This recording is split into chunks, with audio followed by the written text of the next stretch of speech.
Baik, bismillahirrahmanirrahim. Assalamualaikum warahmatullahi wabarakatuh. Selamat datang, selamat berjumpa kembali dengan saya Jismi Barat. Pada kesempatan ini kita akan melanjutkan kembali materi kuliah kita. Untuk pertemuan yang lalu kita telah membahas materi tentang gen dan pewarisan sifat, terutama kelainan gen atau pewarisan sifat yang berhubungan dengan genetika Mendelian dan pewarisan sifat yang berlaku atau terjadi pada kromosom autosom. Pada kesempatan ini, saya akan menjelaskan nanti beberapa lagi contoh dari kelainan genetik yang terdapat pada kromosom autosom, lalu nanti diikuti dengan kelainan gen yang ada pada kromosom seks yang melibatkan kromosom genosom. Baik, kita lanjutkan materi berikutnya, kelainan gen yang terdapat pada manusia yang terletak pada kromosom autosom, tepatnya itu terletak kepada kromosom manusia yang ke-11 di kromosom autosom, yakni kita kenal dengan thalassemia. Apa itu thalassemia? Thalassemia sebenarnya untuk katanya berasal dari bahasa Yunani, yaitu thalasso, yang artinya laut. Nah, thalassemia ini yakni pertama kali itu ditemukan oleh Thomas B. Coley tahun 1925 di daerah Laut Tengah, makanya disebut thalasso atau laut. Dijumpai pada anak-anak yang menderita anemia atau kekurangan darah merah dengan ciri pembesaran limpa setelah berusia 1 tahun. Anemia ini dikenal thalassemia ini dikenal juga dengan nama lain, misalnya ada yang disebut sebagai splenic, ada juga yang menyebut dengan erythroblastosis, atau ada juga yang menyebut dengan anemia Mediterranean, atau ada juga yang menyebut dengan anemia Coley. Thalassemia adalah suatu penyakit keturunan yang diakibatkan oleh kegagalan pembentukan salah satu dari 4 rantai asam amino yang membentuk hemoglobin pada sel darah merah, sehingga hemoglobin tersebut tidak terbentuk secara sempurna. Kemudian tubuh tidak dapat membentuk sel-sel darah merah yang normal, sehingga sel-sel darah merah mudah rusak atau berumur pendek kurang dari 120 hari, sehingga terjadilah anemia. Nah, hemoglobin sebagaimana yang kita ketahui, hemoglobin merupakan suatu zat di dalam sel darah merah yang berfungsi mengangkut dari asam-asam dari paru-paru ke seluruh tubuh. Juga memberikan warna merah pada eritrosit atau sel darah merah kita. Hemoglobin yang ada di sini, yang bentuknya bikonkav ini, terdiri dari senyawa yang disebut dengan hem dan globin. Hem merupakan suatu zat besi atau Fe, dan globin itu sendiri adalah suatu protein yang berupa susunan dari rantai polipeptida. Nah, hemoglobin pada manusia ada yang disebut dengan rantai alfa, kemudian ada rantai beta. Rantainya tersebut ada dikenal dengan, ada yang disebut dengan HbA, ada yang disebut dengan HbA2. Nah, rantai globin ini adalah suatu protein yang mana untuk sintesis protein, bagaimana kita ketahui dalam proses sintesis protein itu dikendalikan oleh suatu gen. Gennya terletak di dalam kromosom. Untuk manusia itu terletak pada kromosom yang ke-11, terutama pada gen globin yang beta maksudnya. Kemudian ada di klaster di kromosom untuk globin A terletak pada kromosom yang ke-16. Maka kita masukkan ke dalam kromosom autosom. Jadi kelainan pada kromosom autosom tetapi juga punya pengaruh yang erat dengan jenis kelamin. Jadi penyakit keturunan atau penyakit yang disebabkan oleh thalassemia ini ada yang disebabkan oleh gen alfa, ada yang disebut dengan gen beta. Cirinya sederhananya,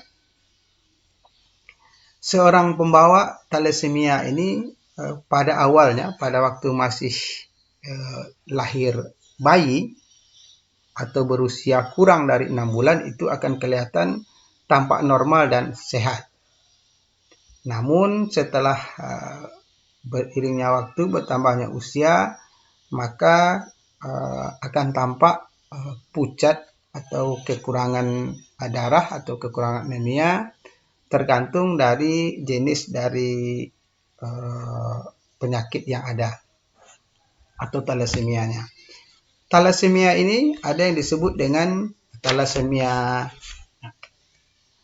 alfa, ada yang disebut dengan thalassemia beta. Thalassemia alfa ada yang disebut dengan thalassemia carrier thalassemia alfa. Kemudian ada thalassemia trait atau yang menderita thalassemia. Demikian juga untuk thalassemia beta, ada yang thalassemia trait, ada yang thalassemia intermedia. Dan ada yang disebut juga dengan thalassemia mayor. Yang paling membahayakan itu adalah thalassemia mayor, yang mana untuk thalassemia mayor ini biasanya mereka harus melakukan transfusi darah seumur hidupnya. Jadi setiap sekali 2 minggu, ada kalanya sekali sebulan atau sekali 2 bulan, itu yang thalassemia mayor ini akan mengalami atau harus ditambahkan sel darah merahnya. Sebab kemampuan dari tubuh untuk membentuk sel darah merah itu tidak kuat sehingga sel darah merahnya cepat mati. Nah, hal ini terjadi karena ketidakmampuan tubuh tadi, adanya mutasi yang ada pada gen pada kromosom tadi, kromosom 11 dan kromosom 12. Sampai saat ini untuk thalassemia itu belum ada obat yang dapat menyembuhkan secara total, yang hanya bisa dilakukan adalah dengan menggunakan transfusi darah. Bagaimana thalassemia ini diturunkan secara genetik? Nah, kita akan lihat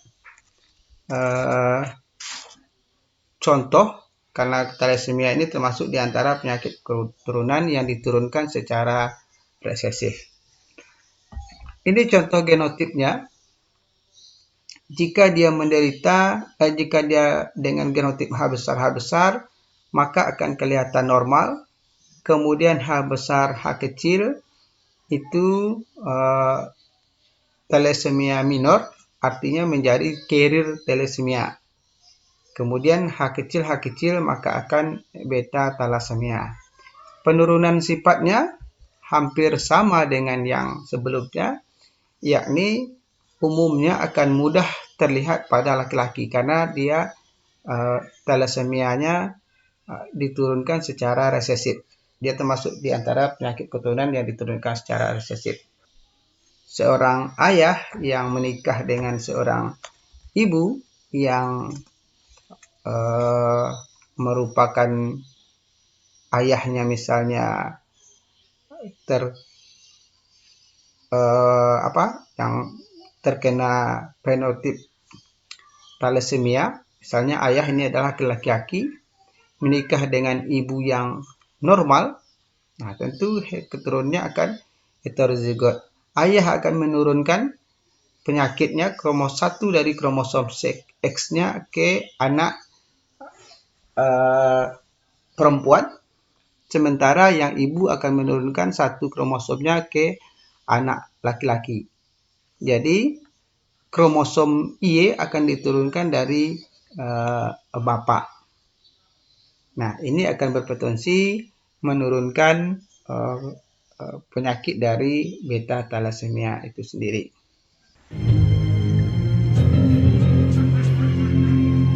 Baik, mari sama-sama kita saksikan. Di sini saya akan putarkan satu buah video tentang penderita thalassemia di Indonesia. Jadi kita akan lihat bagaimana penderita dari thalassemia ini berjuang untuk bertahan hidup di tengah penyakit genetik yang mereka terima. Saya Muhammad Al-Fatah Latif. Saya berumur 16 tahun. Ya, saya itu punya penyakit thalassemia. Harus rutin transfusi darah. Saya Anissa, saya itu pasien thalassemia sejak umur 6 bulan. 22 tahun saya udah transfusi terus-menerus ke sini. Nama saya Aditya Putra Nasir. Saya sudah menjadi pasien thalassemia selama kurang lebih 23 tahun.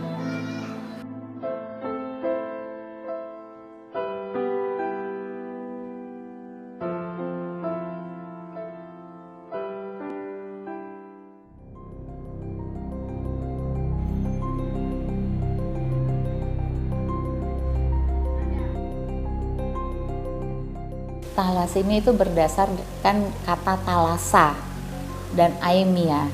Thalassa itu laut tengah. Jadi aemia itu anemia. Jadi pada waktu itu ditemukan pasien-pasien yang pucat di sekitar laut tengah. Lalu dilihat kok ini bentuknya sama semua anak-anak seperti ini. Pendek, perutnya buncit, mukanya khas sekali. Akhirnya diperiksalah darahnya, ternyata itu adalah, akhir katanya itu adalah kelainan sel darah merah. Nah, diperiksalah si orang tuanya juga ternyata mirip-mirip darahnya. Sehingga ditemukanlah setelah beberapa tahun kemudian bahwa thalassemia itu adalah penyakit genetik atau penyakit yang diturunkan dari kedua orang tua kepada anaknya, kepada keturunannya, di mana pasien itu tidak bisa membuat sel darah merah yang normal, sehingga sel darah merah yang dibikin pecah lagi. Pecah itu jadi isi sel darah merah keluar, bilirubin, besi keluar, pasiennya harus transfusi. Artinya jadi anemi, pucat anak itu, sehingga kekurangan darah dan obatnya hanya transfusi darah seumur hidup.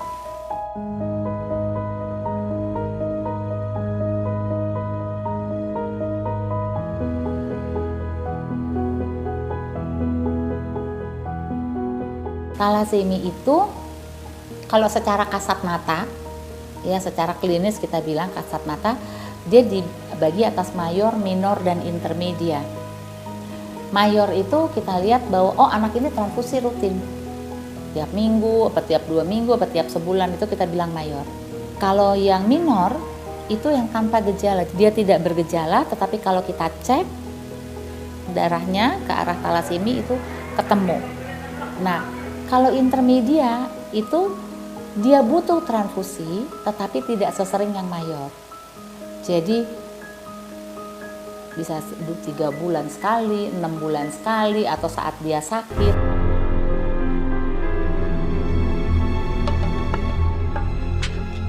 Jadi penyakit itu penyakit genetik ya, jadi diturunkan. Dia justru penyakit tidak menular. Jadi namanya faktor genetik. Nah, faktor genetik ini yang terjadi itu dari kedua orang tuanya. Umpamanya contoh saya, setelah saya mempunyai anak talasemia mayor pada kira-kira 17 tahun yang lalu, saya juga diperiksa seluruh keluarga. Ternyata saya ini pembawa sifat. Jadi saya ini udah jadi pembawa talasemi. Nah, rupanya istri saya juga sama.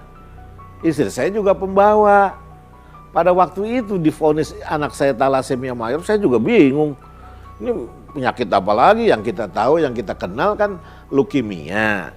Talasemia ini apa? Aneh lagi gitu loh. Tapi akhirnya kita dijelaskan segala macam dan sebagainya. Ya faktornya itu perkawinan antara pembawa sifat dengan pembawa sifat atau disebut juga minor dengan minor. Nah, kebetulan dari anak saya yang 4, salah satunya yang nomor 3 itu talasemia mayor yang sudah meninggal 17 tahun yang lalu.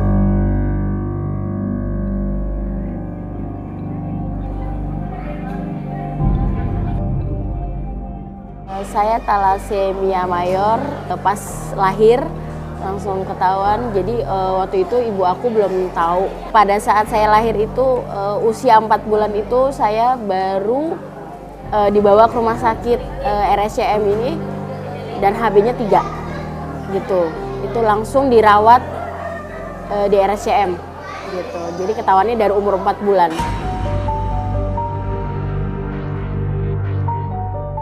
Ya sejak dari umur 4 bulan sampai sekarang saya berusia 36 tahun harus transfusi setiap bulannya seumur hidup.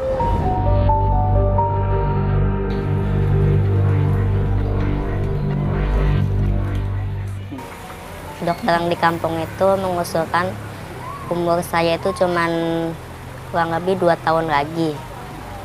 Terus saya di sini pindah sama nenek saya yang di Jakarta, sama awas saya. Terus saya bener-bener drop waktu saat itu. Ternyata dokter itu salah, umur saya nggak cuma 2 tahun tapi masih bisa lebih. Ya alhamdulillah saya masih bisa hidup umur panjang sampai sekarang. Waktu dia dibawa ke sini kan saya nggak tahu kalau dia punya penyakit gitu kan.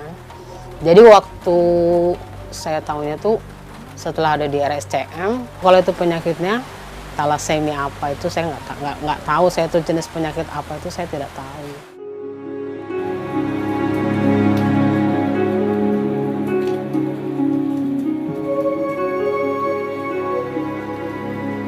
Pada saat itu memang kan untuk transfusi aja, satu kali transfusi itu membutuhkan biaya kurang lebih 600.000. Separuh kita kena kan kurang lebih 300. Sama ongkos bolak-balik sana sininya hampir 500 saya harus punya uang setiap bulan. Sedangkan dulu kerja aja, dulu saya bekerja itu satu rumah, gaji kurang lebih 500. Kalau saya habiskan untuk itu kan berarti anak-anak saya yang lain tidak bisa saya urus.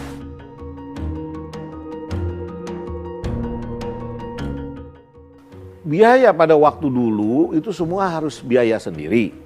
Beli obat harus sendiri, transfusi harus sendiri. Setiap bulan untuk transfusi kan darah sih memang gratis, tapi kantong darah sama biaya prosesnya kan ada biaya. Istilahnya tuh dulu kalau saya katakan yang kaya menjadi miskin, yang miskin tambah miskin. Karena biayanya berat sekali.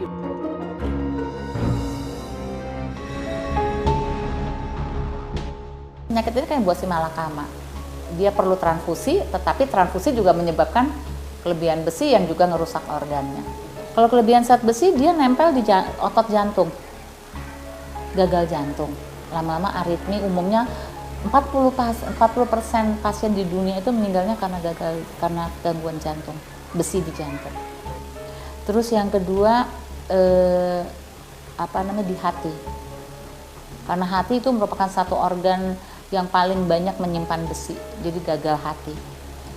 terus di kelenjar-kelenjar endokrin yang bikin hormon-hormon itu yang bisa membuat anaknya jadi pendek, tidak menstruasi, seks sekundernya tidak ada, bahkan sampai nggak bisa punya keturunan.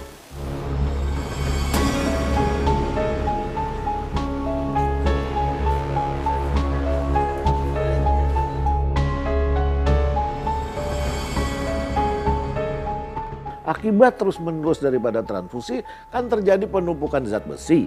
Zat besi ini harus dikeluarkan. Keluarkan pakai biaya. Setiap hari mereka harus mengkonsumsi yang namanya obat kelasi besi. Ini yang mahal. Kalau yang namanya obat kelasi besi, itu jangan diomong, udah nggak mampu pada waktu itu. Iya, hanya segelintir orang yang bisa. Jadi kalau menurut perhitungan saya, pada waktu itu sama 10 juta transfusi plus obat kelasi 10 juta per anak per bulan. Siapa yang mampu? Kalau dia punya 2-3 anak, dari mana uangnya? Siapa yang mau nolong, Pak?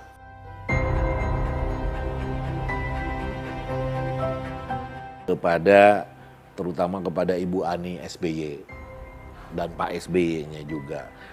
Pada waktu itu, pada tahun 2010, beliau menerima kita. Itu kita ceritakan mengenai talasemi itu apa. Pada pertengahan Juni 2011, adalah namanya Jampeltas. Itu adalah jaminan pelayanan pengobatan talasemia. Itu dibebaskan dari biaya maupun dia kaya ataupun miskin. Yang penting dia di kelas 3, bebas, tidak dipungut bayaran 1 sen pun juga. Itu hanya sampai 2013. Bingung lagi kan? Waduh, karena harus dilanjutkan dengan BPJS. Alhamdulillah BPJS bisa, anak-anak kita bisa diberikan kartu JKN-nya sampai sekarang. Dengan pembayaran premi 25.500.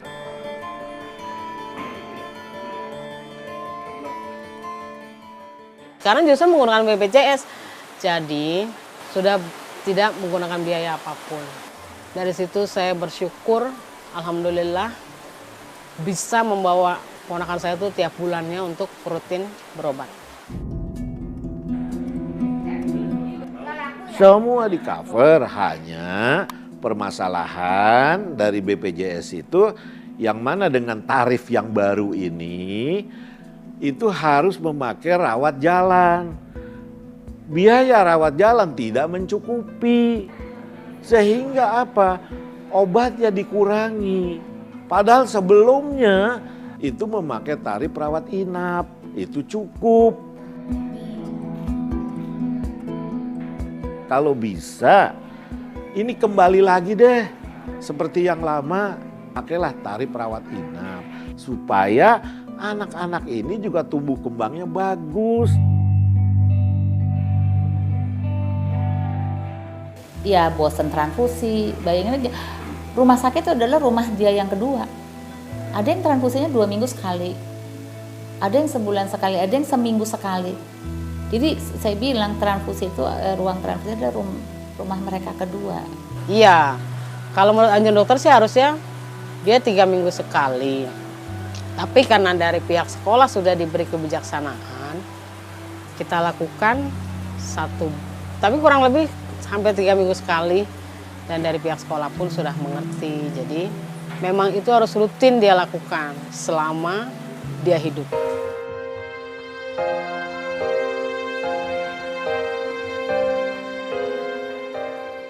Banyak yang putus sekolah jadinya karena harus transfusi izin. Kadang-kadang sekolah gurunya tidak mau memberikan izin banyak-banyak, itu satu. Lalu yang kedua, mereka juga malu dengan perubahan fisik yang mereka dapat, ya, hitam, terus mukanya berubah, mungkin lebih pendek, sehingga dan perlu transfusi tiap bulan apa 2 minggu. Itu mereka dikatain sama teman-temannya, mereka tuh Dracula katanya. Tapi mereka nggak mau sekolah.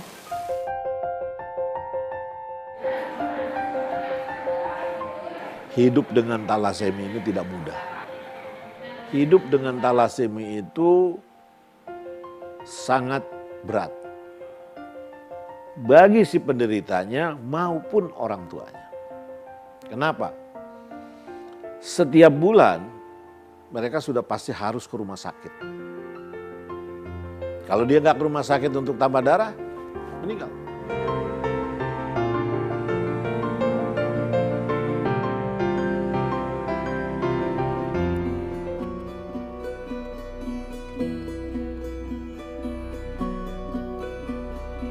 Anak-anak yang menderita talasemia itu selalu mendapat transfusi darah minimal itu 2 kali dalam sebulan ya, kadang-kadang 1 kali seminggu gitu. Dengan adanya keseringan dalam menerima darah itu, maka memang harus kita betul-betul darahnya aman ya, betul-betul darahnya yang kita siapkan betul ya. Jadi kita biasanya untuk darah talasemia itu adalah darah-darah yang leukositnya kita kurangi, istilahnya adalah leuko reduction atau leuko depleted. Artinya sel darah putihnya kita kurangi supaya tidak mengganggu kepada pasien-pasien talasemia yang menerima darah sering gitu.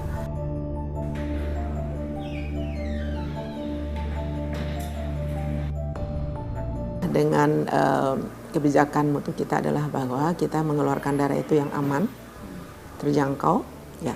Aman dalam arti kata bahwa terbebas dari penyakit-penyakit yang bisa ditularkan melalui transfusi darah. Jadi 100% darah yang keluar dari PMI DKI Jakarta itu kita lakukan pemeriksaan nucleic acid testing, yaitu suatu pemeriksaan yang sangat sensitif untuk mendeteksi penyakit yang 4 tadi, hepatitis B, C, dan hepatitis sifilis dan HIV/AIDS. Khusus di DKI Jakarta kita melakukan penyaringan itu dengan double kita di samping kita memeriksa secara chemiluminescence CLIA, kita juga melakukan dengan NAT, nucleic acid testing, suatu metode yang sangat sensitif ya untuk mendeteksi penyakit-penyakit tadi. Kepada pemula, anak muda ya, 17 tahun ke atas, 17 ke sana itu, ayo kita donor darah. Kita bisa memperpanjang kehidupan pasien-pasien talasemia. Itu kalau talasemia. Tapi bukan hanya talasemia saja yang membutuhkan. Pasien-pasien kanker ya, itu juga membutuhkan banyak darah.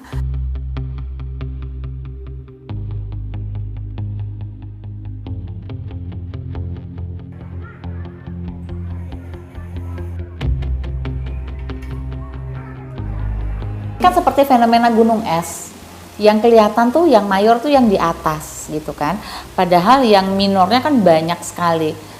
Kalau kita lihat ya, angka frekuensi pembawa sifat di Indonesia itu antara 3-10%. Kita ambil rata-rata 5%, 5 dari 100 penduduk Indonesia adalah pembawa sifat. Kalau kita hitung dari jumlah penduduk kita 200 juta, ambil 200 juta. Lalu angka kelahirannya itu 2% atau 20 per mil. Itu kalau dihitung pakai rumus, setahun itu bisa lahir 2.500 pasien talasemia baru. Ya, saya harap pemerintah harus mulai gitu loh, melakukan screening nasional. Tapi sebelum screening nggak bisa langsung, kita harus mengadakan sosialisasi agar masyarakat itu mengerti. Karena sampai saat sekarang banyak masyarakat yang masih tidak tahu talasemi itu apa. Belum lama ada di mana-mana, di TV atau di mana, tetap aja nanya lagi talasemi apa ya? Karena kepeduliannya masih rendah. Tapi kalau dia mengerti talasemi itu apa, mereka akan bisa mencegah. Nah, pencegahannya gimana? Kalau bisa jangan ketemu. Jangan ketemu pembawa sifat dengan pembawa sifat. Atau carrier dengan carrier. Ini yang kita cegah. Itu punya kewajiban daripada POPTI dan YTI untuk mensosialisasikan kepada orang tua.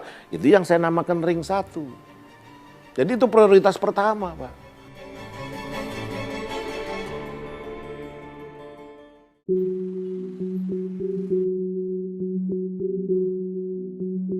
Kita nggak bilang bahwa tidak boleh menikah, enggak.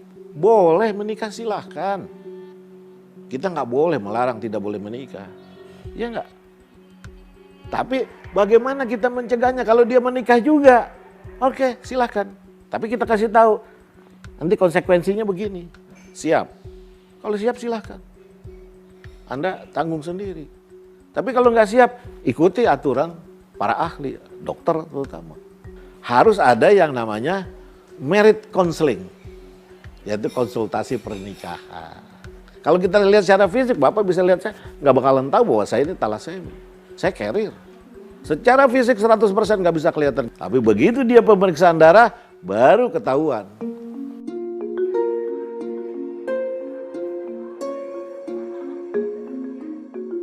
Semua yang dikasih sama Allah itu ada maksudnya. Ada maksudnya. Saya tahu mereka hidup mereka berat ya. Seperti tadi orang bilang kan dokter nggak ngalamin saya apa yang saya alamin gitu ya. Tetapi artinya mereka tetap punya hope. Mereka tetap punya hope, punya harapan bahwa sekarang kalau dulu angka kematian mereka di rata-rata usia 8-10 tahun, sekarang pasien kita udah ada sampai 48 tahun. Artinya harapan hidupnya tinggi.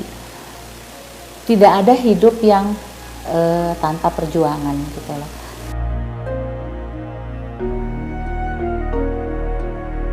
Harapan saya ingin sembuh, semoga Allah bisa mengangkat penyakit saya seutuhnya. Semoga saya tidak sakit lagi. Jadi saya tidak usah setiap bulan bolak-balik ke rumah sakit.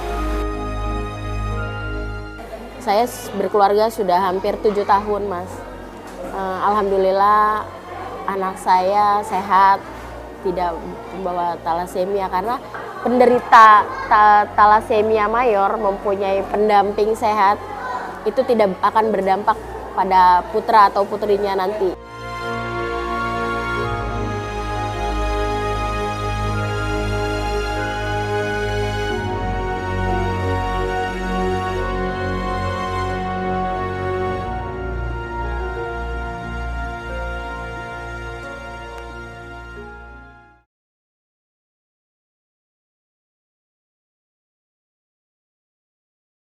Jenis kelamin jantan.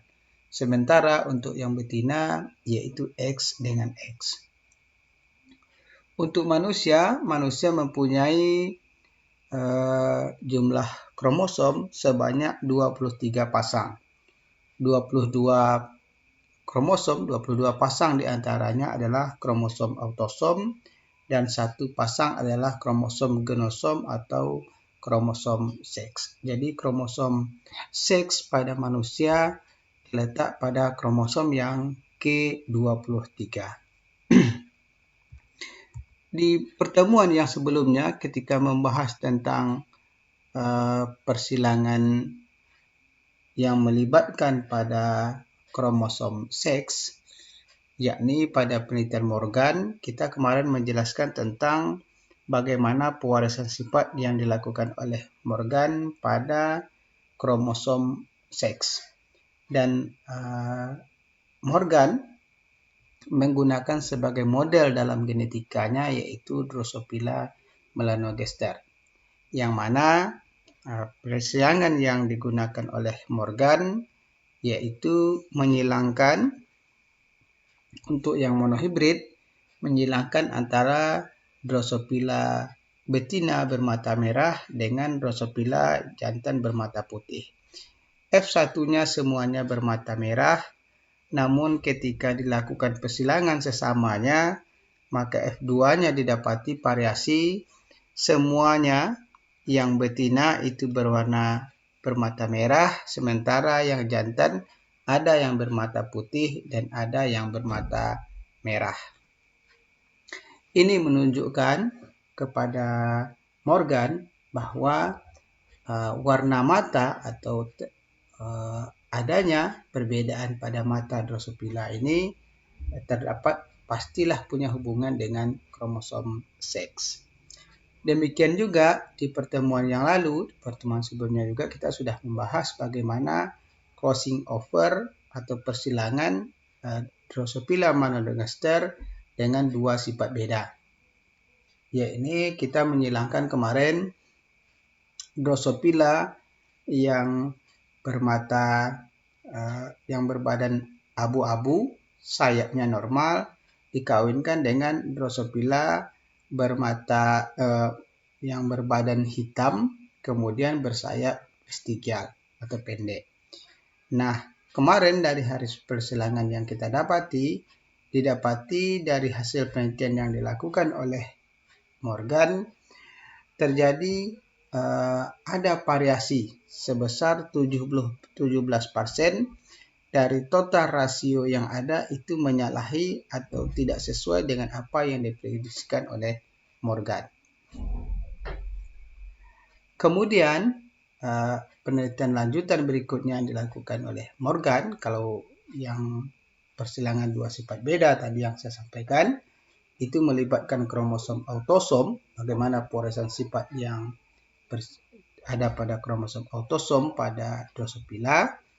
Sementara ketika dilakukan uji persilangan crossing over yang melibatkan kromosom seks, yang lainnya diantaranya adalah pada organisme berkelamin jantan dan organisme berkelamin betina pada Drosophila melanogaster.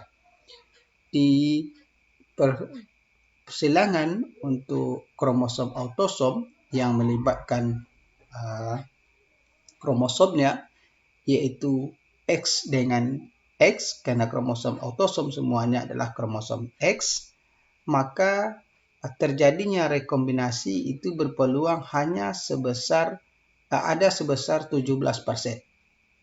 rekombinasi. Sementara jika dilakukan persilangan dengan kromosom seks yang melibatkan kromosom X dan Y, yang ketika diuji pada kromosom yang crossing over atau persilangan pada organisme yang betina, itu kemungkinan besar yang mirip dengan parental itu sangat-sangat besar. Sementara jika dia melibatkan pada organisme atau Drosophila yang berkelamin jantan, maka yang mirip dengan yang terjadinya rekombinasi itu peluangnya sangat kecil sekali. Sehingga yang menyerupai dengan parentalnya itu sebesar 99%. Dan 1% hanya merupakan rekombinasi. Dari hal ini kita mendapati kesimpulan kemarin bahwa yang persilangan pada Drosophila yang melibatkan kromosom Y itu peluang untuk didapatinya rekombinasi sangat-sangat kecil. Hal ini tentu sejalan dengan apa yang telah kita pelajari beberapa waktu lalu, bahwa untuk manusia pun kromosom yang melibatkan kromosom Y itu jumlah gennya itu sangat kecil. Walaupun pada masa Morgan melakukan penelitian jawabannya belum didapati, tetapi pada saat sekarang ini ketika gen yang sudah diamati atau bisa dipelajari lewat kromosom yang ada, maka sampai saat ini kromosom ini hanya sekitar yang ada pada kromosom Y itu hanya sekitar 200 gen saja. Jadi tidak begitu banyak mempengaruhi sifat yang ada atau fenotipe yang ada. Jadi tidak heran kalau tadi yang rekombinasi yang terjadi yang melibatkan kromosom Y itu hanya sebesar 1%. Tetapi yang melibatkan pada kromosom X pada organisme yang berkelamin betina, kalau X ke betina berarti adalah kromosomnya X dengan X. Nah, di kromosom X, kalau jantan tadi X dengan Y, sementara yang betina adalah XX, jika dia XX, maka akan kembali peluang rekombinasinya akan besar. Artinya, kromosom yang ada pada kromosom seks, kromosom pada manusia, yakni pada kromosom yang ke-23 ini, kromosomnya 23 ini, bagi yang berkelamin betina, itu terdapat begitu banyak gen. Jadi sekitar 1600 atau 1400-an gen itu terdapat pada kromosom X yang ada pada manusia. Jadi kromosom X ini kromosom yang berupa kromosom seks. Bukan kromosom autosom ya, kromosom X autosom, tapi kromosom X dari genosom atau kromosom seks. Dari ukuran kita sebenarnya juga bisa membandingkan antara kromosom X dengan Y itu hampir bisa kita katakan tidak homolog karena ukurannya berbeda. Dari pasangan basa saja itu sudah jauh berbeda. Kromosom X pada manusia itu memiliki sekitar 155 juta pasangan basa. Coba Anda bayangkan begitu banyaknya pasangan basa yang ada dengan jumlah gen sekitar 1600 gen. Dan gen yang ada ini mempengaruhi pada pewarisan sifat berikutnya karena memang dari pewarisan sifat yang ada pada manusia yang berhubungan dengan kromosom seks ini itu sangat mempengaruhi sekali karena hampir sekitar 40% terkait dengan penyakit yang ada, penyakit keturunan. Anda bisa bayangkan pada kromosom autosom yang ada terdiri dari 22 pasang kromosom menyumbang 60% dari penyakit keturunan yang ada. Sementara yang 40% itu dari kromosom genosom atau kromosom seks. Hanya ada 2 kromosom saja, yang XX atau XY, kan begitu. Nah, coba Anda bayangkan. Begitu besarnya sumbangan terhadap penyakit keturunan yang ada pada manusia. Jadi untuk yang penyakit keturunan yang melibatkan atau kelainan gen yang melibatkan pada kromosom seks, pada pembahasan kali ini kita akan lebihkan pada pembahasan pada manusia. Nah, kromosom yang ada tadi, sebagaimana kita yang sebutkan, kromosom X ini dengan gen yang begitu banyak, itu menyandi berbagai macam gen yang ada. Jadi kita yang berhubungan dengan kromosom seks dan kelainan gen, bisa kita lihat dari peta gen yang ada pada kromosom seks ini, contohnya adalah penyakit DMD atau kelainan pada fungsi otot. Kemudian ada buta warna diantaranya. Kemudian penyakit lain yang kita kenal adalah hemofili. Kemudian ada Alport syndrome. Kemudian ada lagi misalnya Rett syndrome. Jadi ini diantara penyakit-penyakit keturunan yang melibatkan terjadi pada manusia yang melibatkan kromosom X pada kromosom seks. Nah, penyakit keturunan ini pada umumnya akan bisa diturunkan, yakni bisa jadi terjadi jika kromosom itu atau gen itu diturunkan sebagaimana kita sampaikan beberapa waktu lalu, bahwa ayah akan menurunkan sebagian dari kromosomnya kepada anak perempuan yang kromosom X-nya, sementara yang kromosom Y itu diturunkan ke anak laki-laki. Sementara untuk ibu, kromosom X juga akan diturunkan ke anak laki-laki dan kromosom X juga akan diturunkan ke anak perempuan.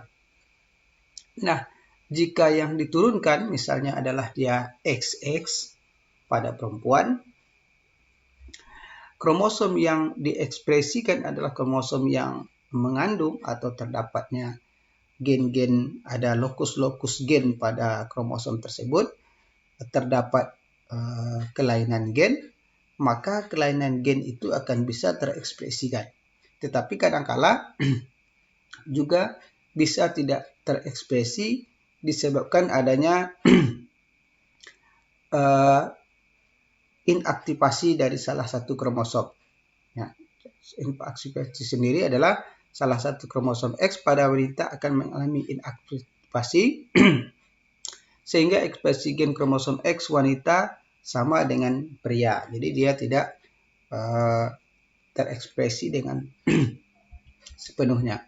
Jadi kalau kita sampaikan kalau yang perempuan misalnya adalah X dengan X, jadi ada satu X, ada satu X. Sementara yang di inaktivasi atau mengalami inaktivasi adalah kromosom yang berfungsi atau memiliki kelainan gen yang buta warna misal.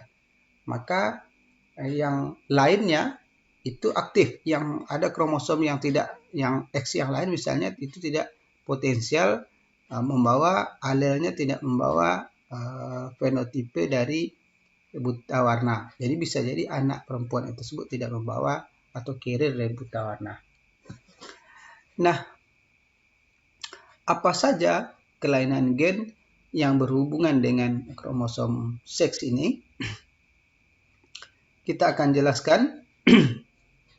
Sebelum kita lanjut ke situ, kita terangkan terlebih dahulu penyakit keturunan atau kelainan gen yang terdapat. Ada yang disebabkan oleh pewarisan seksnya karena karakteristik resesif atau alel resesif.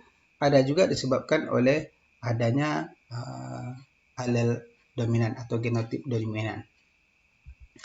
Yang untuk resesif biasanya insidensi lebih tinggi pada pria dibandingkan wanita. Jadi pria akan lebih berpotensi untuk terdapatnya kelainan gen ini daripada wanita. Kemudian wanita yang heterozigot tidak manifest kecuali pada manifesting heterozigot. Jadi yang kalau dia homozigot yang resesif, berarti kalau dia heterozigot maka dia akan tidak kecenderungannya dia tidak akan mengidap suatu penyakit tersebut, tetapi berpeluang sebagai carrier. Ayah yang sakit akan mewariskan gennya pada anak perempuannya, kemudian anak laki-laki dari anak perempuannya akan mempunyai peluang 50% untuk mewarisi. Jadi sebagian dari kromosom kita sebutkan tadi, ayah akan memberikan kromosomnya X-nya dari X ayah akan diberikan ke anak perempuan, kemudian X dari ibu akan diberikan kepada anak laki-laki. Kemudian Y pada ayah akan diturunkan ke anak laki-laki. Peluangnya untuk mewarisi itu sebesar 50%. Kalau kita lihat secara pedigree bagaimana pewarisan sifat yang ada yang melibatkan pada kromosom seks disebabkan karena alel yang resesif. Ini contoh disebabkan olehnya alel resesif, yakni ketika seorang ayah atau laki-laki menikah dengan seorang ibu, kemudian dia mengidap penyakit tertentu. Penyakit tertentu yang ada pada kromosom seks, sehingga dia penyakit tersebut yang dimilikinya tersebut kemudian diturunkan kepada anakannya. Nah, karena kromosom X yang ada pada orang tua, yang bapaknya itu yang resesif diturunkan, maka anaknya kalau kita lihat di sini ada 1, 2, 3, 4 orang anak, memiliki 4 orang anak, 2 laki-laki dan 2 perempuan. Maka semuanya akan cenderung normal. Jika itu atau perkawinan itu bagi yang ayah yang memiliki kelainan gen. Jadi untuk anaknya itu semuanya akan berpeluang untuk mendapati anaknya tidak mengalami kelainan gen. Tetapi jika anaknya tersebut menikah kembali lalu mempunyai anak, maka peluangnya untuk mendapatkan kelainan gen itu akan kembali lagi. Ya, ini terutama dari anak perempuan. Karena anak perempuan akan mewarisi kromosom X pada anak laki-laki. Akan mewarisi X-nya pada anak laki-laki dan Y-nya dari ayahnya. Jadi jika X-nya adalah yang sakit, maka apakah anak laki-laki terkena X dan Y pastilah akan memungkinkan terjadinya penyakit genetik kembali. Jadi pada cucunya itu akan muncul kembali, peluangnya akan muncul kembali terdapatnya kelainan gen tersebut. Terjadi pada cucu yang laki-laki, tapi tidak pada cucu yang perempuan. Nah, kalau cucu berikutnya, berarti ini cucu, ini cicit, maka cicit berikutnya akan berpeluang akan kembali normal. Sementara pada X-link atau persilangan yang melibatkan kromosom atau alel resesif, umumnya laki-laki yang sakit dengan pasangan normal mempunyai anak laki-laki normal dan anak perempuan yang sakit. Apabila ibunya carrier, peluang anak laki-laki dan perempuan untuk menderita sakit adalah sebesar 50%. Nah, kita lihat secara pedigree. Jika dia alel dominan, ayahnya yang menderita suatu penyakit yang katakanlah penyakit A misalnya, nanti kita akan jelaskan contoh-contoh dari penyakit keturunan tersebut, ada yang dominan dan yang resesif, memiliki anaknya 1, 2, 3 perempuan, kemudian 2 laki-laki. Nah, ketika menikah, jika dia alelnya adalah dominan atau penyakitnya adalah karena alel dominan, maka anak perempuannya akan terkena dampak dari penyakit tersebut. Lagi-lagi, tadi disebutkan bahwa kromosom dari ayah yang X akan diturunkan ke anak perempuan. Jadi anak perempuan akan terkena dampak dari penyakit keturunan ini. Nah, ketika menikah lagi, maka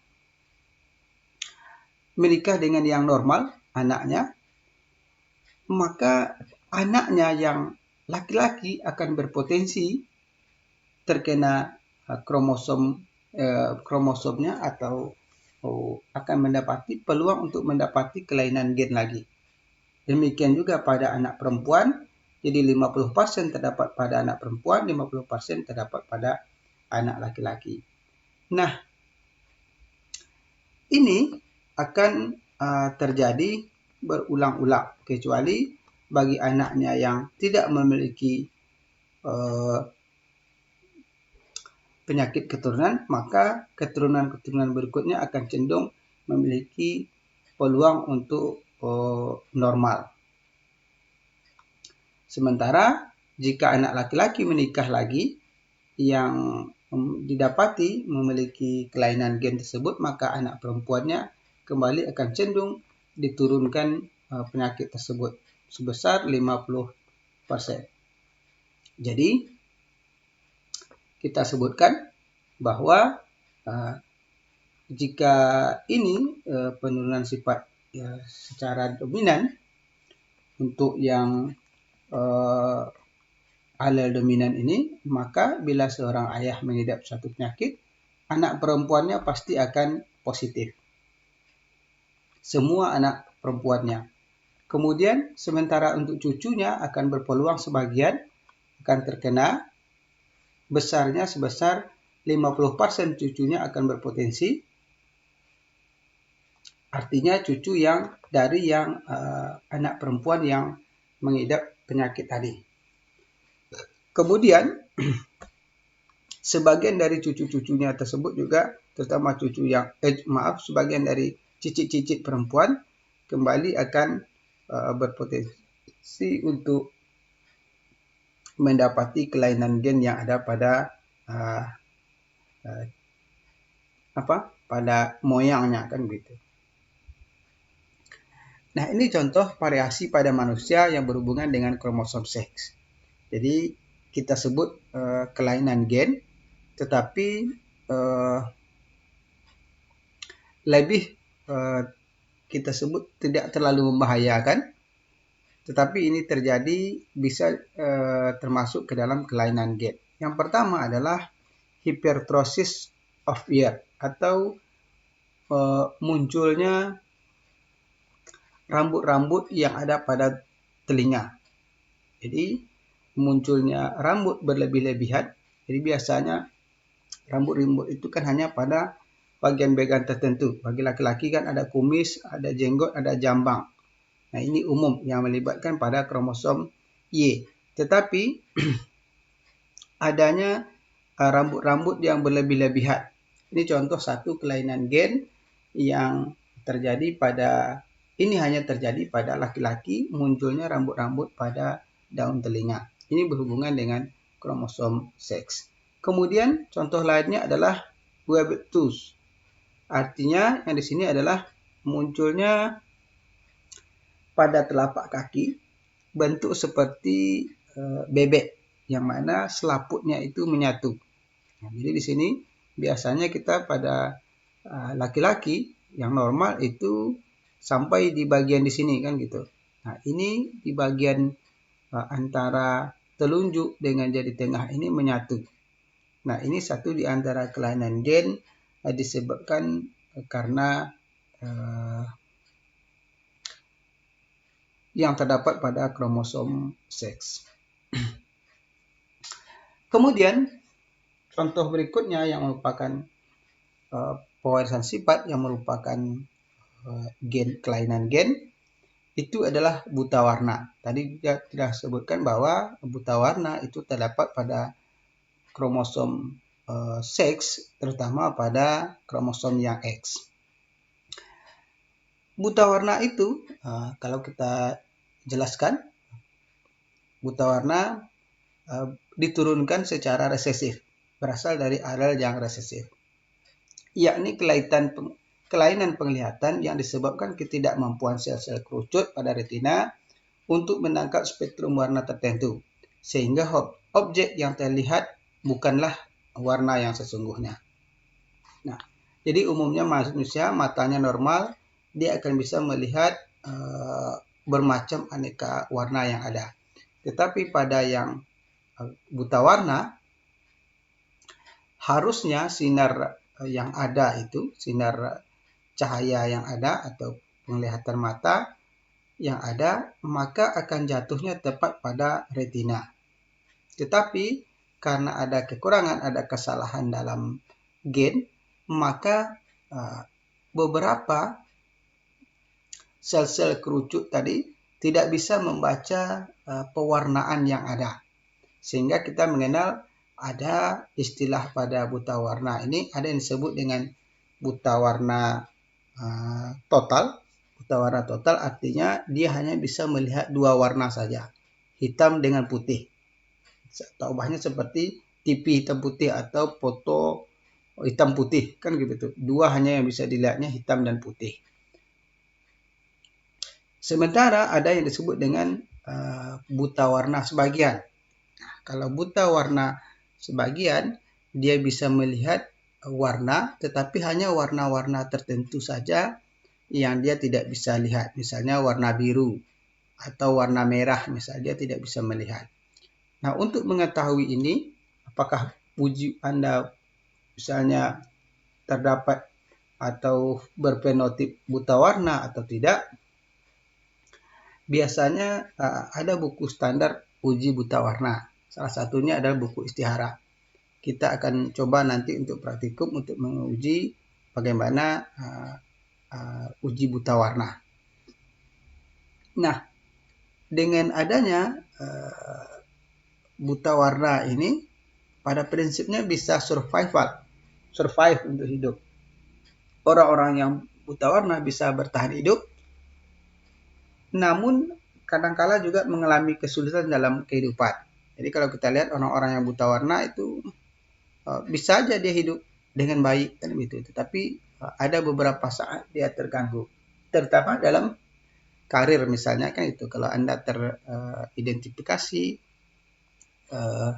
mengidap buta warna, maka sudah jelas bagi yang ingin tes masuk ke tentara atau masuk militer, ke kepolisian, Anda sudah pasti tidak bisa karena akan ada dilakukan uji tes buta warna. Mereka yang mengidap atau adanya kelainan buta warna itu tidak akan diizinkan untuk masuk dalam dua bidang tersebut. Termasuk juga dalam sekolah farmasi kan gitu. Obat-obatan. Juga biasanya jarang diizinkan mereka untuk masuk ke jurusan farmasi. Karena obat-obatan itu juga memiliki bermacam-macam warna. Jadi dia harus bisa membedakan antara warna yang satu dengan yang lainnya. Nah, untuk menentukan buta warna atau tidak, seseorang bisa dilakukan uji tes buta warna. Dan ini kita rencanakan nanti akan kita praktekkan. Nah, bagaimana buta warna ini diturunkan? Jadi kita sudah sebutkan tadi bahwa buta warna itu melibatkan kromosom seks dan diturunkan secara resesif. Ini salah satu contoh. Seorang ibu menikah dengan seorang ayah yang mengidap buta warna. Jadi kalau dia normal di sini kita lambangkan dengan XN besar ini berarti normal. Kalau ada XN kecil berarti dia mengidap. Kalau perempuan karena dia diturunkan secara resesif, jika dia XN besar kemudian XN kecil berarti dia carrier, pembawa. Sementara kalau dia XN kecil, N kecil, maka dia baru positif buta warna.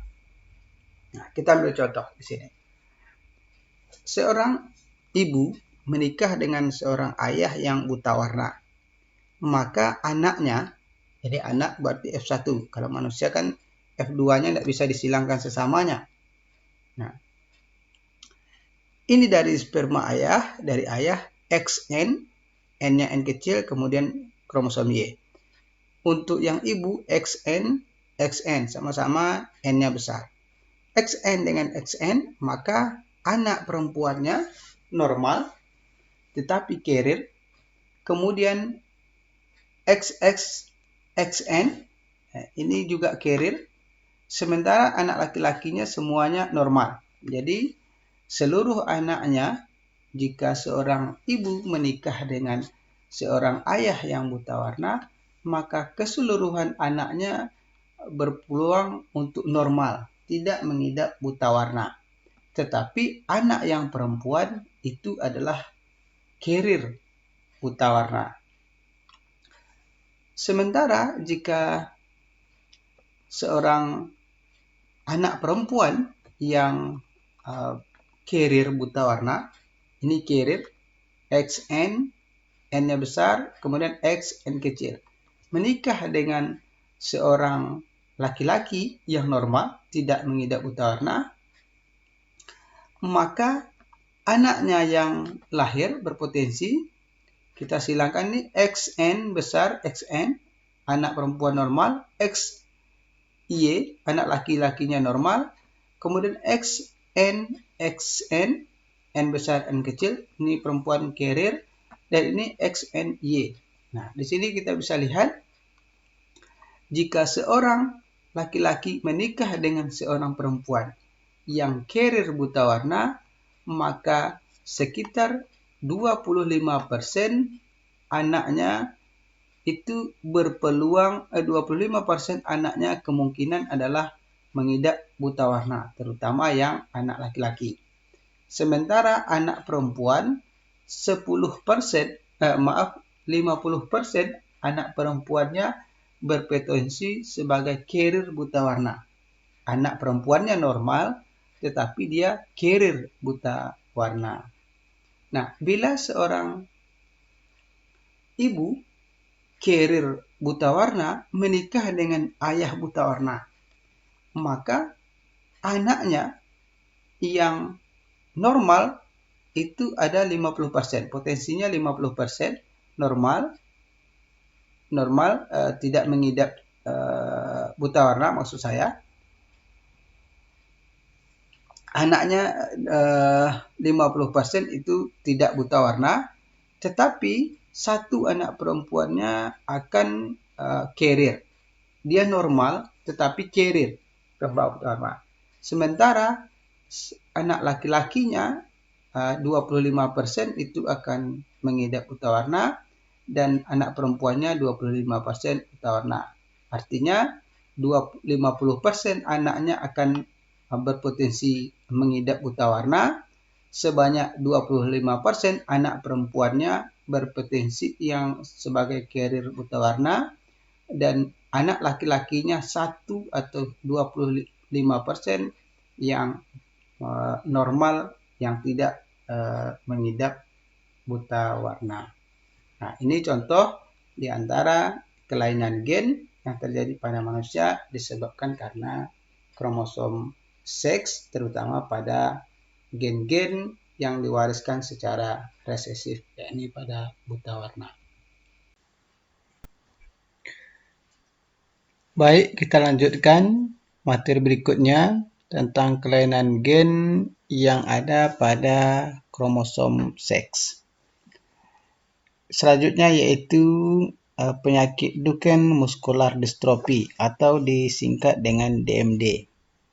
Apa itu DMD?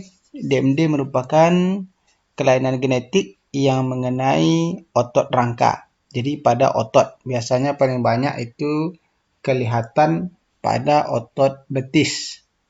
Terjadi kelainan di sana, disebut dengan Duchenne Muscular Dystrophy. Distrofi muskular yaitu penyakit keturunan yang menyebabkan jejas otot progresif pada pasien yang terlihat normal pada saat lahir. Jadi pada saat lahir umumnya kelihatannya normal, tapi seiring berjalannya waktu maka akan mulai kelihatan karakteristik yang menyebabkan atau kelainan-kelainan gen itu yang muncul. Nah, distrofi muskular Duchenne ini disebabkan oleh mutasi gen. Jadi ada mutasi atau perubahan gen dystrophin yang terdapat pada kromosom X pada kromosom yang ke-23 tadi. Ya, jadi ada satu dari gennya itu pada kromosom seksnya tadi, kromosom yang ke-23, maka ada mutasi. Nah, mutasi inilah yang menyebabkan terjadinya penyakit distrofi muskular Duchenne ini. Jadi, yang mana cirinya itu dystrophin ini fungsinya adalah untuk menstabilkan sel otot selama kontraksi. Jadi kita kan pada saat bekerja atau bertindak itu perlu kontraksi otot. Nah, ini yang tidak berjalan dengan efektif pada saat seseorang menderita DMD ini. Nah, untuk pengobatan hingga saat ini tidak ada pengobatan khusus yang dilakukan, walaupun beberapa kalangan mencoba untuk melakukan pengobatan melalui terapi gen. DMD ini biasanya yang mengalami DMD itu banyak sekali yang tidak bertahan hidup, hanya bisa bertahan sampai umur 20 tahun. Nah, DMD itu sendiri tadi adalah dystrophin adalah suatu protein yang memiliki fungsi dalam kontraksi sel otot. Jadi ada kelainan gen sehingga sel protein yang membantu dalam proses kontraksi otot ini tidak bekerja dengan baik, sehingga anak-anak atau penderitanya menjadi berpenyakit DMD. Ini contoh satu genetik bagaimana DMD ini diturunkan. Jadi DMD itu bisa diturunkan karena dia berasal dari mutasi genetik dari orang tua yang kedua-duanya normal. Tetapi karena memiliki kelainan gen atau mutasi pada gennya tersebut, anakannya, terutama yang perempuan, bisa menjadi carrier. dari DMD. Sebagaimana kita sebutkan tadi bahwa DMD ini diturunkan secara resesif. Nah, ketika diturunkan ibunya menjadi carrier, maka gen kromosom X dari kromosom seksnya akan diturunkan ke anak laki-laki. Maka anak laki-lakinya akan menderita DMD. Sementara sebagian dari anak perempuan itu bisa saja normal, tetapi ada sebagian yang akan menjadi carrier. Nah, yang menjadi carrier ini akan kembali menurunkan pada anak laki-laki berikutnya dan sebagian pada anak perempuan yang akan menjadi carrier. Sementara bagi yang laki-laki, jika dia masih bisa bertahan hidup, melangsungkan kehidupannya, maka dia akan menurunkan penyakit DMD ini atau kelainan gen ini kepada anak perempuan. Lalu anak perempuan akan kembali lagi menurunkan kepada anak laki-laki dan seterusnya. Nah, ini contoh bagaimana pedigree dari DMD. Sekarang mari kita lihat contoh video bagaimana penderita atau mereka-mereka yang mengalami gejala DMD ini.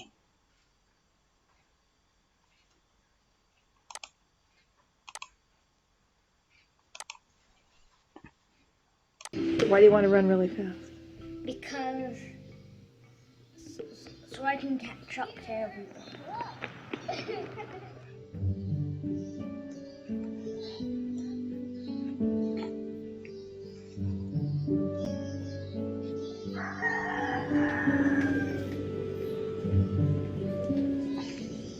Come on, let's go.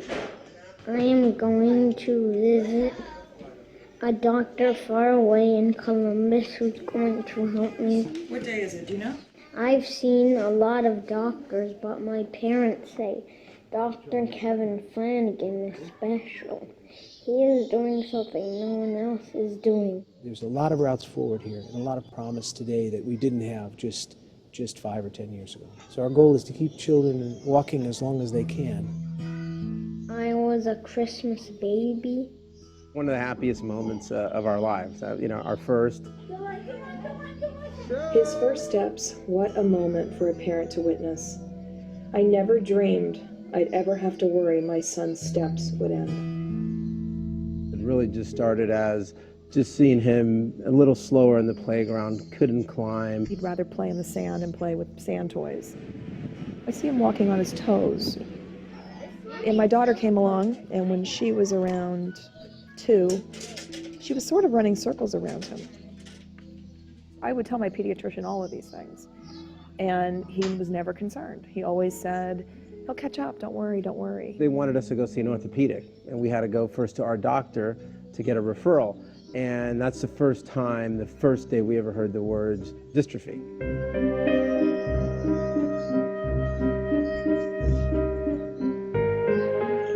That's like the worst day of your entire life after they've diagnosed your son, and they come in and this neurologist who you've met, an hour before that is basically giving you this,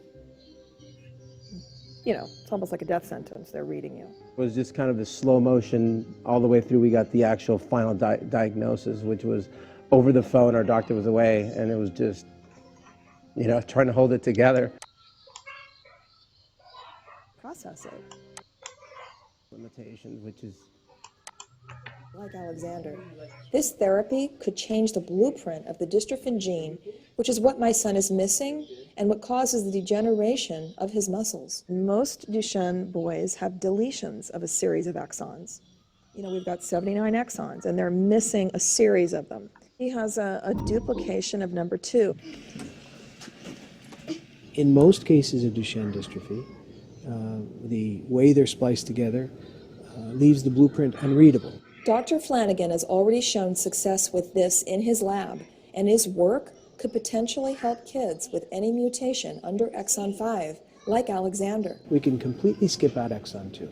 We don't have to make a perfectly normal gene construct. We can skip it all the way out, and we get this highly functional protein. The time is now to raise money and to get this treatment into FDA-approved clinical trials as soon as possible. We don't have billions and billions of dollars and advertising money, and we have a hospital named after this, and we've got celebrities. Our hope, honestly, like, really, it's funny, right? Different parents, you know, the hopes when you first have a child is, you know, great grades, great school, married, kids. Our hope is that he lives. It's a simple hope, but it's a big one.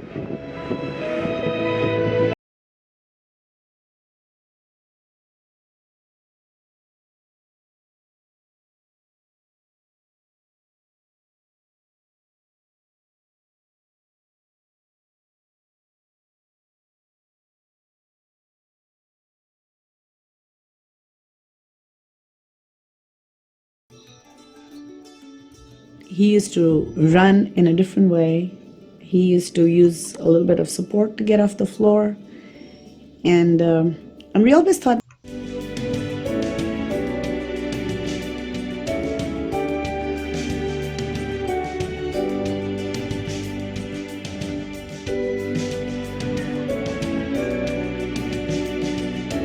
it prolongs walking, prevents curvature of the spine, maintains their lung function much better. It has really been a rather dramatic effect on the disease.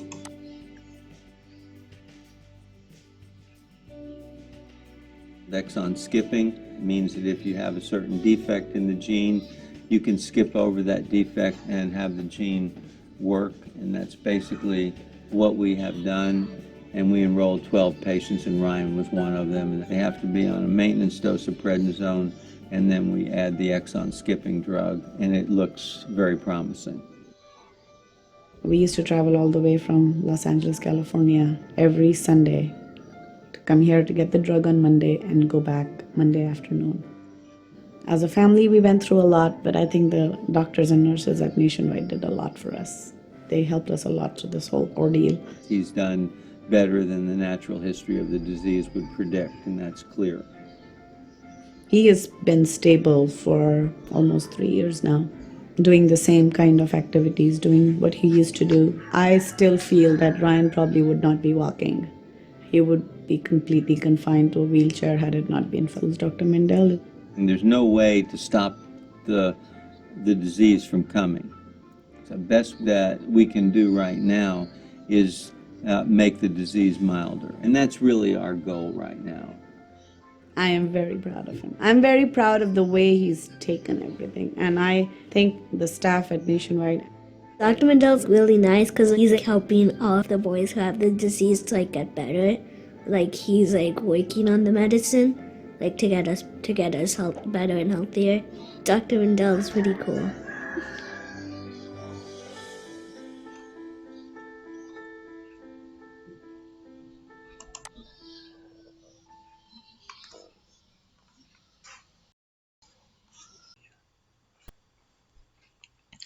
Baik, kita lanjutkan berikutnya. Salah satu contoh dari penyakit keturunan dari kromosom kelainan dari kromosom seks ini yaitu hemofilia atau hemopili. Apa itu hemofilia atau hemopili? Yaitu kelainan gen secara resesif yang tertaup seks yang dicirikan oleh ketiadaan satu atau lebih jenis protein yang dibutuhkan untuk penggumpalan darah. Jadi, mereka yang penderita hemofili itu kan sulit sekali mengalami pembekuan darah. Jadi, darahnya mengalir terus dan sangat sulit untuk dihentikan. Jika seorang pengidap hemofili terluka, pendarahan kulit sulit berhenti karena gumpalan yang kokoh akan terbentuk dengan lambat. Luka iris kecil dari kulit biasanya bukan sebagai masalah, namun pendarahan di otot atau sendi dapat terasa nyeri dan menyebabkan kerusakan yang parah. Namun, yang untuk hemofili ini, sekarang pengidap hemofili dapat diobati dengan suntikan protein yang dibutuhkan ke dalam darah jika memang dibutuhkan. Nah, ini untuk hemofili. Dan untuk penyakit hemofili ini yang paling terkenal yaitu ia diderita oleh keluarga Raja Inggris. Ini contoh. Ini lambang laki-laki normal kemudian ini wanita normal, ini laki-laki yang hemofili, kemudian ini laki-laki yang kemungkinan adalah carrier atau pembawa wanita carrier dari hemofili. Ini adalah kemungkinan. Kalau ini carrier-nya, kalau ini mungkin mengandung atau carrier dari hemofili. Dimulai dari Pangeran Albert menikah dengan Ratu Victoria. Ratu Victoria adalah wanita ratu sebagai carrier pembawa dari hemofili. Memiliki beberapa orang anak.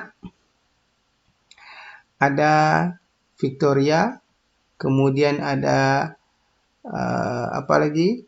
Ada Beatrice, kemudian Leopold, kemudian Alice, dan lain-lain. Nah, ada anaknya 2 yang diduga ini sebagai carrier. Kemudian Alice ini adalah carrier, bukan diduga lagi, tapi sudah jelas carrier. Kemudian ada Leopold ini penderita hemofili. Nah, Leopold ini menikah, punya anak. Nah, anaknya Alice itu penderita carrier hemofili. Sementara yang Beatrice ini menikah dengan memiliki suami, lalu punya anak. Nah, salah satu anaknya itu menikah dengan keluarga Raja Spanyol. Nah, beberapa anaknya itu ada 2 anaknya laki-laki, Leopold lagi dan Maurice, ini penderita hemofili. Jadi bagaimana di Beatrice ini akan terus berkembang di dalam, karena menikah dengan keluarga Raja Spanyol, maka penyakit hemofili ini juga akan diturunkan ke keluarga Raja Spanyol. Si Alice ini, punya anak. Nah, ini anaknya 1, 2, 3, 4, 5, 6 orang. 1 diantaranya Frederick William itu menderita hemofili, dan Alex ini adalah carrier hemofili. Nah, 1 anaknya Irene menikah dengan Pangeran Henry dari keluarga kerajaan Jerman. Punya anak 2 laki-laki, yaitu Waldemar dan Henry yang penderita hemofili. 1 yang tidak. Nah, sementara yang Alex ini adalah carrier hemofili, lalu menikah dengan Tsar Nicholas dari kerajaan Rusia, kemudian memiliki anak, dan 1 anaknya adalah Alexis yang menderita hemofili. Jadi dari keluarga Raja Inggris ini diturunkan karena menikah sesama keluarga kerajaan, menikah dengan keluarga Raja Spanyol, menikah dengan keluarga Raja Rusia, kemudian dengan kerajaan Jerman, maka akan diturunkan penyakit hemofili ini dari keluarga-keluarga kerajaan. Sementara sebagai pewaris dari Pangeran Albert dan Ratu Victoria ini, yaitu putranya Raja Edward, King Edward. King Edward punya anak lagi, anak laki-laki, diteruskan hingga King George. King George punya anak lagi laki-laki 2 orang, punya anak lagi King George 6, dan seterusnya. Nah, karena King Edward ini, Raja Edward ini adalah raja yang yang tidak menderita hemofili, maka anakannya tidak lagi didapati, anak-anaknya tidak lagi menderita hemofili. Jadi dari keluarga British ini, dari keluarga Raja Inggris ini, sudah ke bawahnya dari Raja Edward itu terbebas dari penyakit hemofili ini. Nah, tetapi kalau seandainya keluarga kerajaan akan menikah lagi sesama keluarga kerajaan yang diduga carrier, maka tentu penyakit hemofili ini akan bisa diturunkan kembali. Nah, ini adalah salah satu contoh dari bagaimana penyakit hemofili itu diturunkan, dan ini berada dalam pedigree yang paling terkenal di dunia, yaitu penyakit hemofili yang ada pada keluarga Raja Inggris.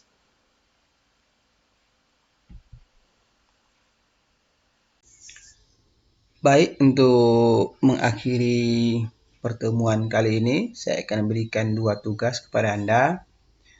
Tugas pertama yaitu ini soalnya.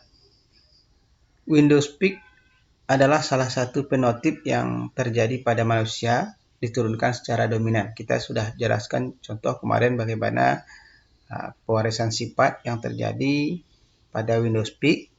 Demikian juga sedangkan lobus telinga yang menempel diturunkan secara resesif. Jadi ada lobus telinga menempel, ada yang tidak, dan juga kita sudah jelaskan di pertemuan minggu sebelumnya, minggu kemarin.